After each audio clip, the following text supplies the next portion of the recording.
My dog is over there. Sorry, Your Honor. My dog is at this house. I really don't want to lose my dog. She said, if you get locked up, I'm going to take your dog to the pound. I need that dog. It's like my support system right now. That's all I really got. Call the case, People versus Terrence Powell. Good morning, Assistant Public Defender Lauren Perny on behalf of Mr. Powell.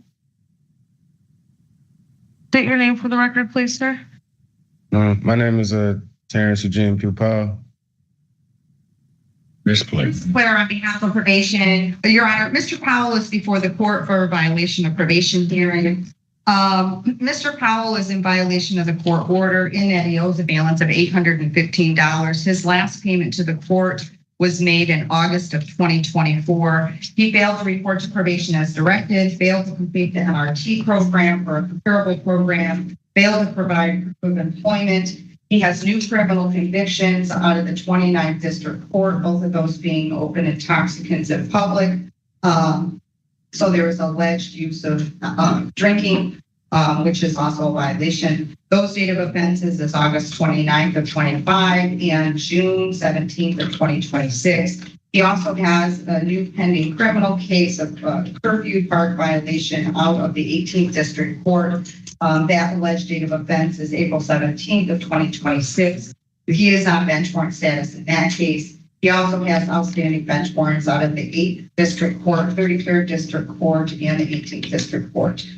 At this time, probation is asking that the court sentence Mr. Powell to 93 days in jail with credit for 2 days served, that he serve the balance, waive remaining terms of his probation, accept the financial obligations, and discharge him without. Your Honor, I was unable to speak with Mr. Powell prior to today. The contact information we had was not correct. I think Mr. Powell is hearing all of this for the first time right now. I'm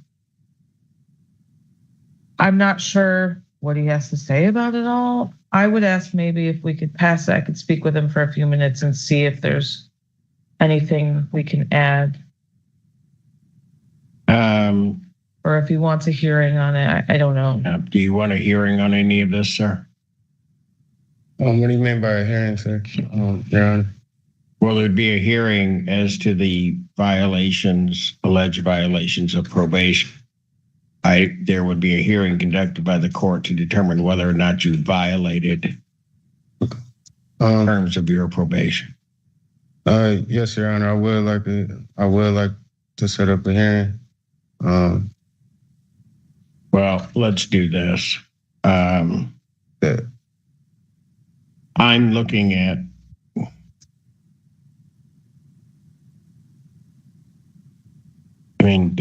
here's part of the problem.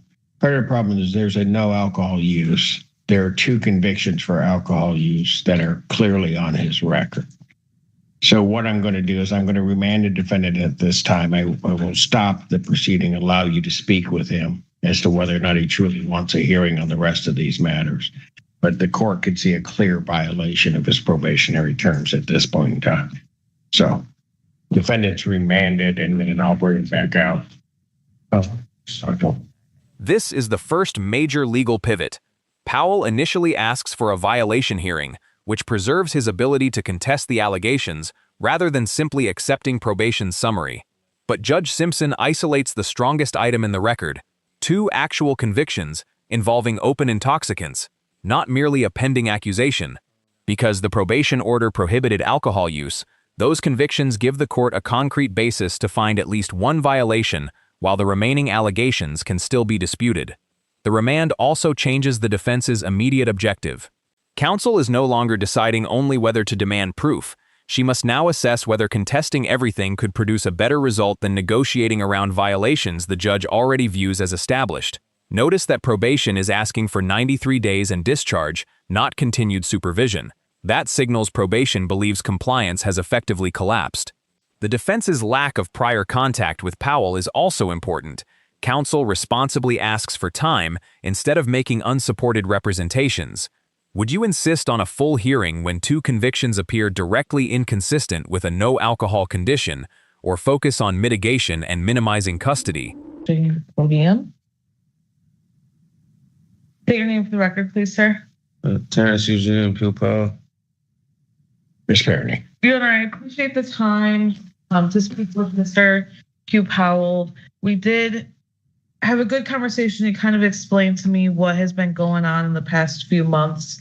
I'd like to start off by saying, of course, Mr. Q. Powell wants an opportunity to complete his probation, is asking to be released today.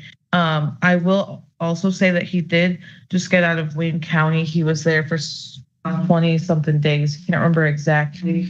So if the court is inclined to sentence him to time, I would ask that the court consider sending him to credit for time served, for including that time, or giving him credit for that time. I can reach out to Wayne County and get proof of incarceration if necessary.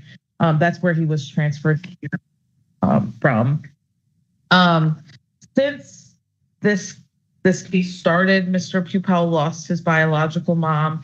Since then, he's he's lived a very unstable life, and he's now kind of getting to the place where the pieces are back together.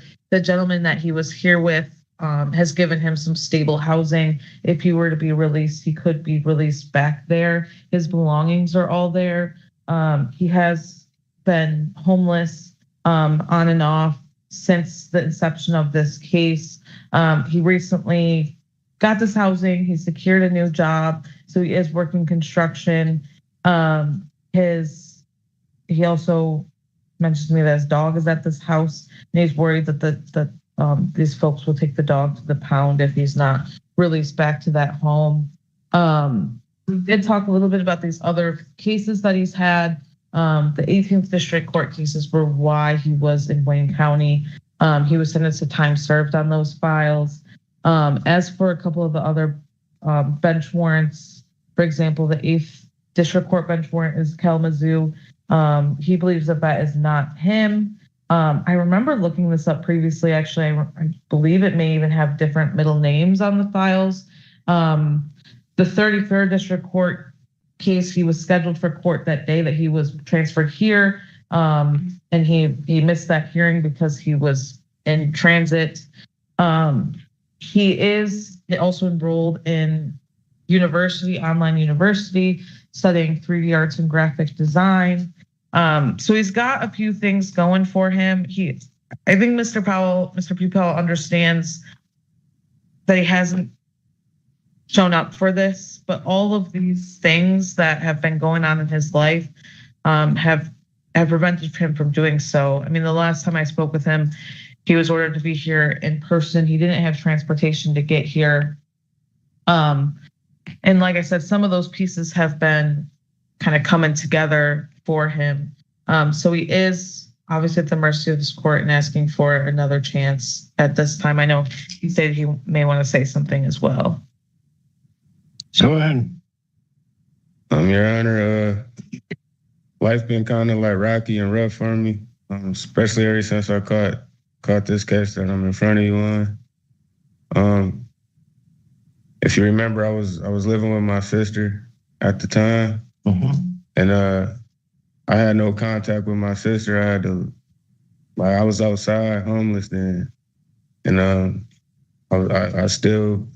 maintained a job. I was coming in, but I had to move from here, so I ended up losing that job, and I moved in with my big sister.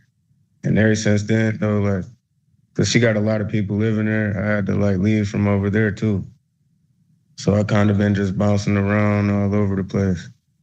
Around that time, when I was in court here, that's when my biological mom had passed. This year, my adoptive mom had passed earlier this Martin Luther King Day. And I know I'm asking for a lot, but I really want another chance at probation. I'm about to be living back out here in Ypsilanti, so I shouldn't have no problem getting here. I'm in college, Full Sail University. I'm trying to study 3D arts. I'm kind of failing right now because I was just recently locked up. I'm failing about a month worth of schoolwork. I literally just started a job out here. Well, I got the job when I came out here. Like, when I came out here to get ready to go to court, you know what I'm saying? So here I am in court. I know I got violations.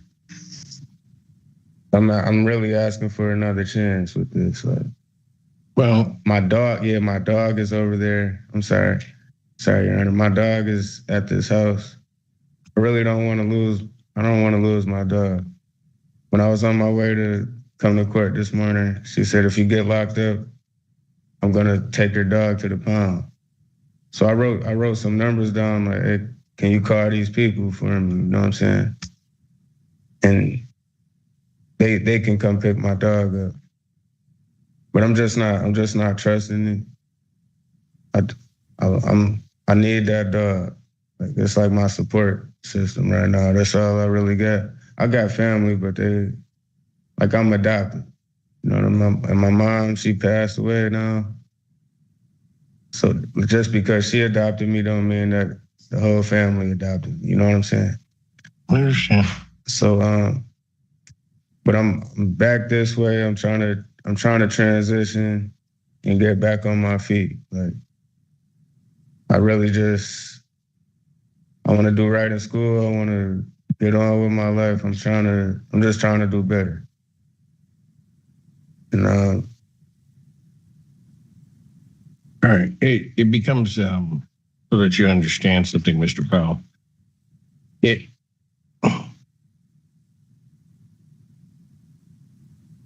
was over 2 years ago that I sentenced you.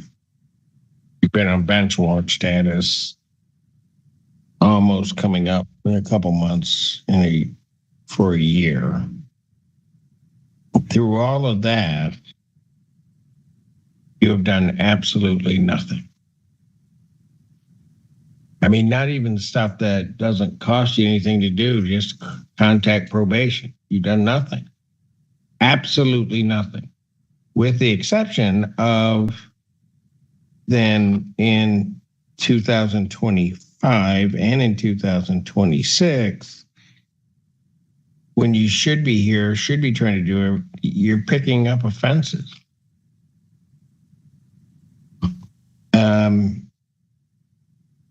And then if that weren't enough, you pick up another offense. I mean, there's not a single thing here that in any way goes to your benefit to say you're going to do the right thing.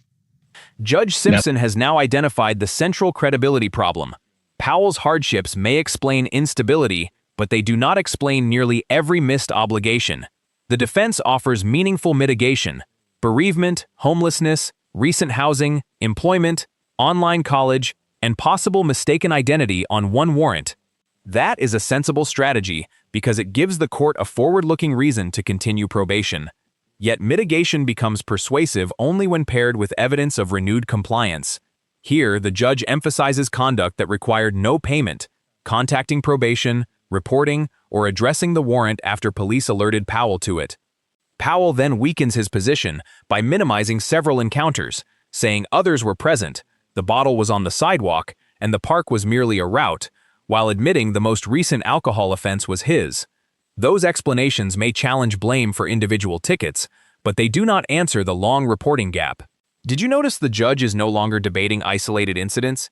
He is evaluating the overall pattern and whether another promise is reliable. Powell's best move would have been a precise timeline, proof of attempted contact, and a concrete compliance plan. Without that corroboration, his future intentions are competing against almost 2 years of documented non-performance. Nothing.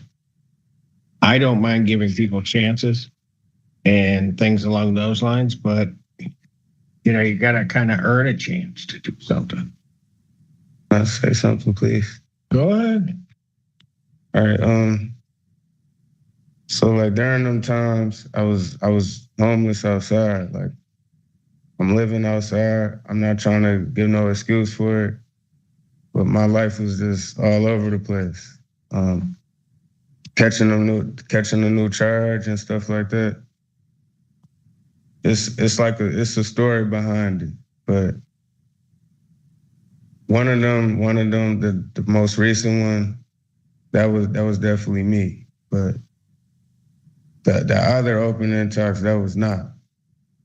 I was with 3 other people, and there was a bottle sitting on the sidewalk, and they only wrote me a ticket. They ran my name. They was like, "You got a warrant out of Washington." I told them I understand that, but they called up here. I guess Washington didn't come pick me up, but then they wrote me a ticket. They ain't write nobody else a ticket that day. And like the curfew ticket, that was me just crossing through the park one day to get to where I was going to. And I guess because it was dark or something like that. I was with people then too, and they only wrote me a ticket. And I don't think none of that what I told you helps me, but I'm back. I'm kind of back getting towards being stable. I would just ask for another chance.